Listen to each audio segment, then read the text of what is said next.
Cabinet में मेरे सहयोगी ज्योतिरादित्य सिंधिया जी, राज्य मंत्री चंद्रशेखर पेम्मासानी जी, विभिन्न राज्यों के प्रतिनिधि, विदेशों से आए हमारे अतिथि,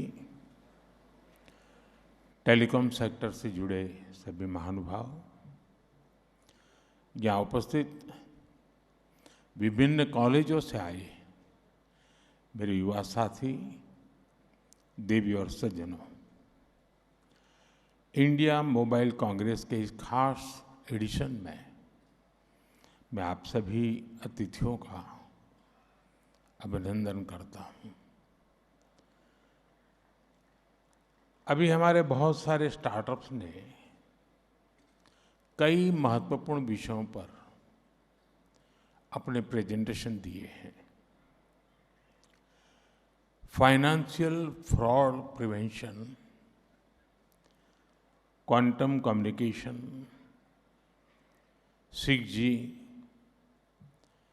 ऑप्टिकल कम्युनिकेशन, सेमीकंडक्टर्स, ऐसे महत्वपूर्ण विषयों पर प्रेजेंटेशन को देखकर ये विश्वास गहरा होता है कि भारत का तकनीकी भविष्य सक्षम हाथों में है।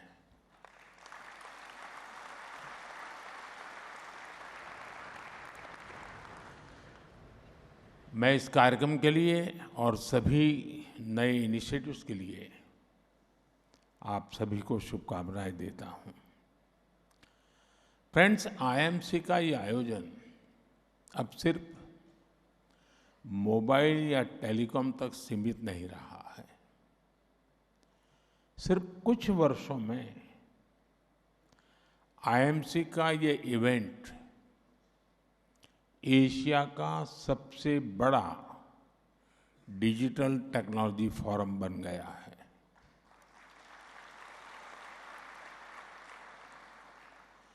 साथियों, आईएमसी की ये सक्सेस स्टोरी कैसे लिखी गई, इसे किसने ड्राइव किया है? साथियों, इस सक्सेस स्टोरी को लिखा है भारत के टेक सेवी माइंडसेट ने। इसे लीड किया है हमारे युवाओं ने, भारत के टैलेंट ने। इसे गति दी है हमारे इनोवेटर्स ने, हमारे स्टार्टअप्स ने। और इसलिए ये मुमकिन हो पाया है क्योंकि आज सरकार देश की प्रतिभा और क्षमता के साथ पूरी ताकत से खड़ी है। Telecom technology development fund, digital communications innovation square, इन स्कीम के जरिए हम हमारे स्टार्टअप्स को फंड्स उपलब्ध करवा रहे हैं। 5G, 6G, advance optical communications और टेराहर्ट्ज, इन टेक्नोलॉजीज में टेस्ट बेड्स के लिए सरकार फाइनेंस कर रही है ताकि हमारे स्टार्टअप्स अपने प्रोडक्ट्स बिल्ड कर पाए। हम स्टार्टअप्स और देश के प्रीमियर रिसर्च इंस्टीट्यूट्स के बीच पार्टनरशिप को फैसिलिटेट कर रहे हैं। आज सरकार की मदद से इंडियन इंडस्ट्री, स्टार्टअप्स और एकेडमिया कई क्षेत्रों में मिलकर काम कर रहे हैं। इंडिजीनियस टेक्नोलॉजीज का डेवलपमेंट और स्केलिंग हो, R&D के जरिए इंटेलेक्चुअल प्रॉपर्टी क्रिएट करना हो, ग्लोबल स्टैंडर्ड्स के डेवलपमेंट में कंट्रीब्यूट करना हो, भारत हर आयाम में आगे बढ़ रहा है। इन्हीं प्रयासों का परिणाम है कि आज भारत एक इफेक्टिव प्लेटफॉर्म बनकर उभरा है। साथियों, इंडिया मोबाइल कांग्रेस और टेलीकॉम सेक्टर में भारत की सफलता आत्मनिर्भर भारत के विजन की ताकत को बताता है। आप याद करिए, मैंने जब मेक इन इंडिया की बात कही थी तो कुछ लोग कैसे इसका मजाक उड़ाते थे। शक संदेह में जीने वाले लोग कहते थे कि भारत टेक्नोलॉजिकली एडवांस चीजें कैसे बनाएगा, क्योंकि उनके दौर में नई टेक्नोलॉजी को भारत तक आने में कई दशक लग जाते थे। देश ने उसका जवाब दिया। जो देश कभी 2G को लेकर स्ट्रगल करता था, आज उसी देश के लगभग हर जिले में 5G पहुंच चुका है।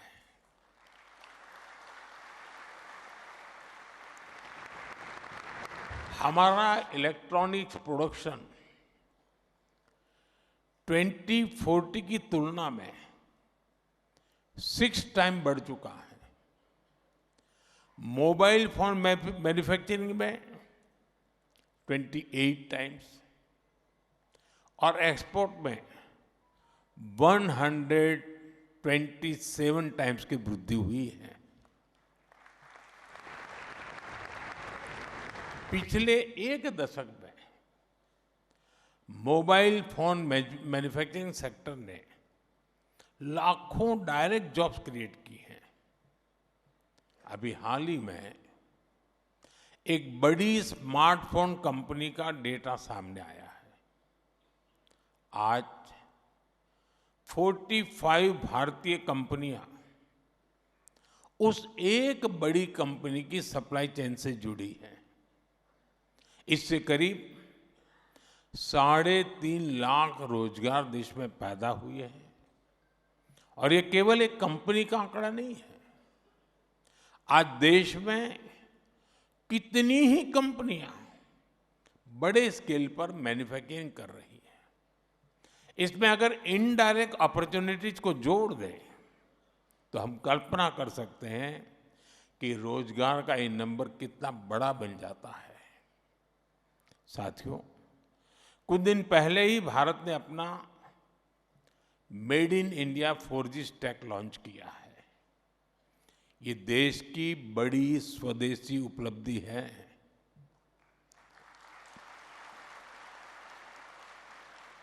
अब भारत दुनिया के उन 5 देशों की लिस्ट में आ गया है जिनके पास ये सामर्थ्य है। ये डिजिटल सेल्फ रिलायंस की दिशा में, टेक्नोलॉजिकल इंडिपेंडेंस की दिशा में देश का एक बड़ा कदम है। Indigenous 4G and 5G stack के जरिए हम न केवल सीमलेस कनेक्टिविटी को सुनिश्चित कर पाएंगे, बल्कि देशवासियों को तेज इंटरनेट और रिलायबल सर्विसेज भी दे पाएंगे। इसी मकसद से जिस दिन हमने अपना made in India 4G stack launch किया, उसी दिन देश में एक साथ करीब 1 लाख 4G टावर्स को भी एक्टिव किया गया।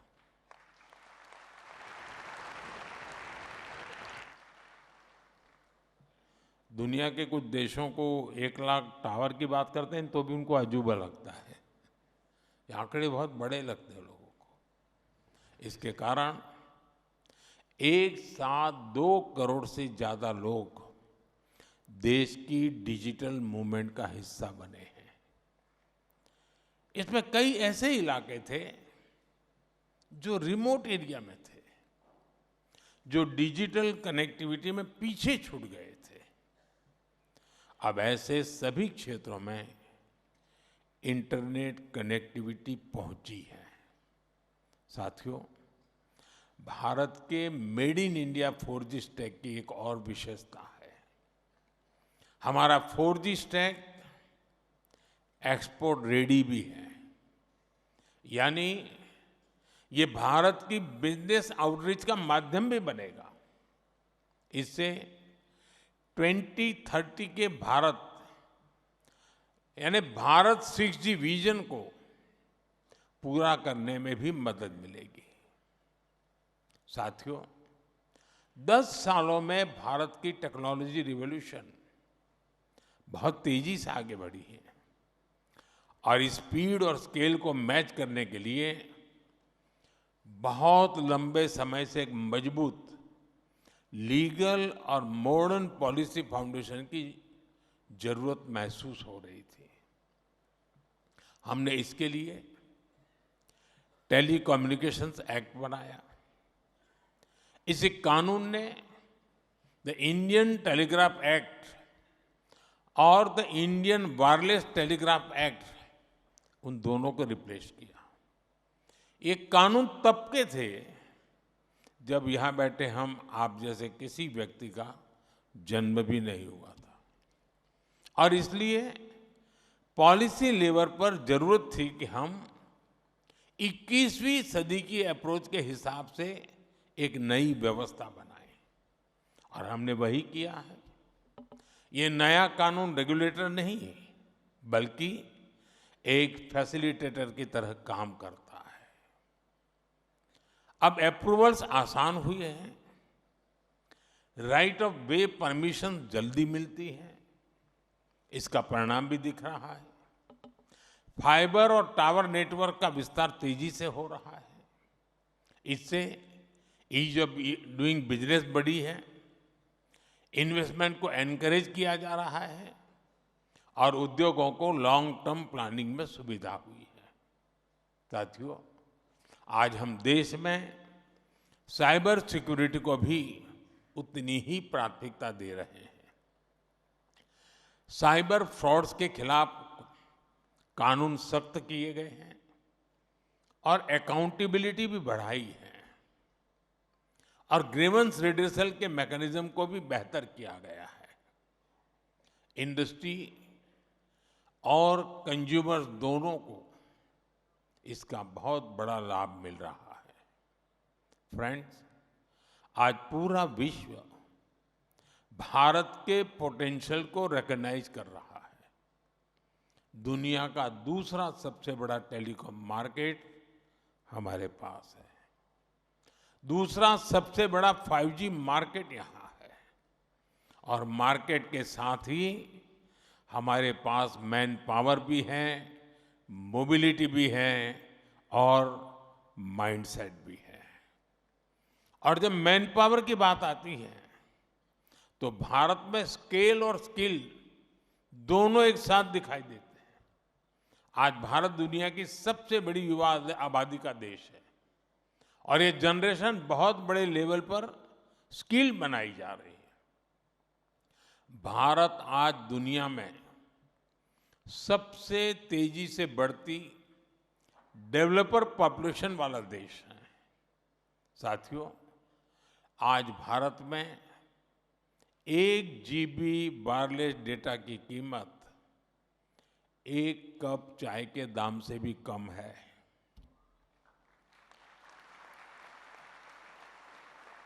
चाय का उदाहरण देना मेरी आदत है।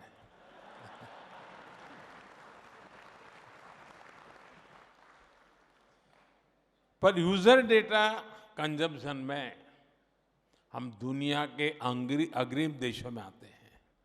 इसका अर्थ है कि भारत में डिजिटल कनेक्टिविटी अब कोई प्रिविलेज या लग्जरी नहीं है। ये भारतीयों के जीवन का एक अटूट हिस्सा है। साथियों, इंडस्ट्री और इन्वेस्टमेंट को बढ़ाने के माइंडसेट में भी भारत सबसे आगे दिखता है। भारत का डेमोक्रेटिक सेटअप, सरकार की वेलकमिंग अप्रोच और ईज ऑफ डूइंग बिजनेस की पॉलिसीज, इनसे भारत की पहचान एक इन्वेस्टर फ्रेंडली डेस्टिनेशन के रूप में बनी है। डिजिटल पब्लिक इंफ्रास्ट्रक्चर में हमारी सक्सेस इस बात का प्रमाण है कि सरकार डिजिटल फर्स्ट माइंडसेट से किस तरह से जुड़ी हुई है। इसलिए मैं पूरे विश्वास से कहता हूं, this is the best time to invest, innovate and make in India.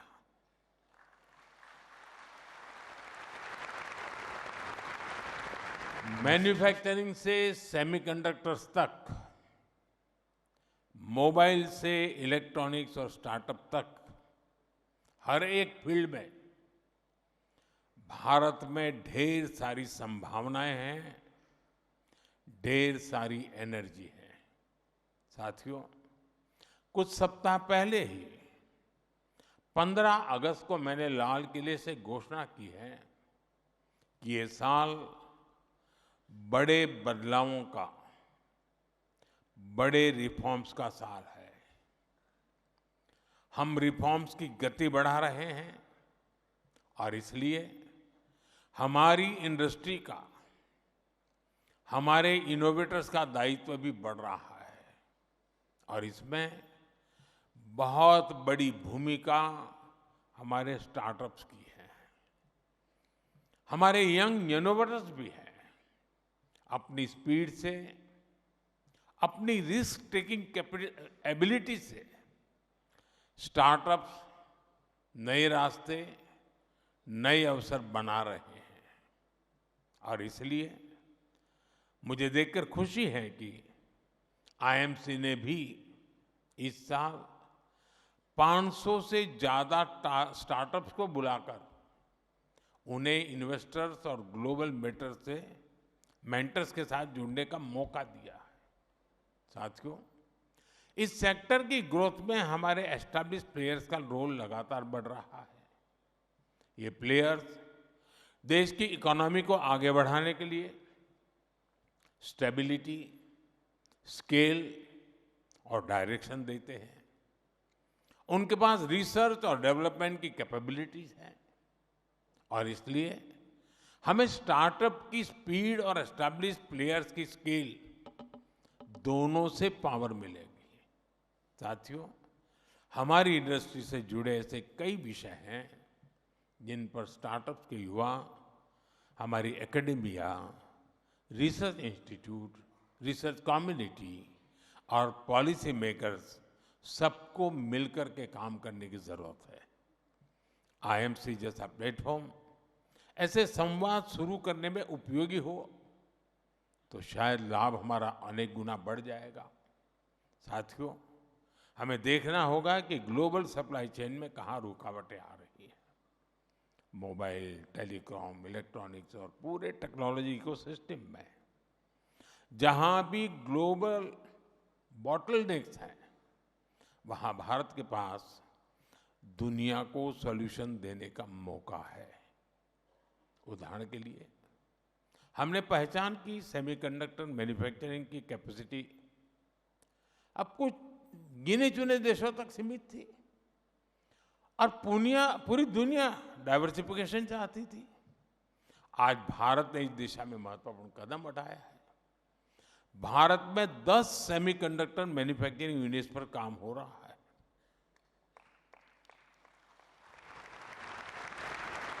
साथियों, इलेक्ट्रॉनिक्स मैन्युफैक्चरिंग में ग्लोबल कंपनियां ट्रस्टेड पार्टनर्स की तलाश कर रही हैं जो स्केल और रिलायबिलिटी दोनों में सही उतरे।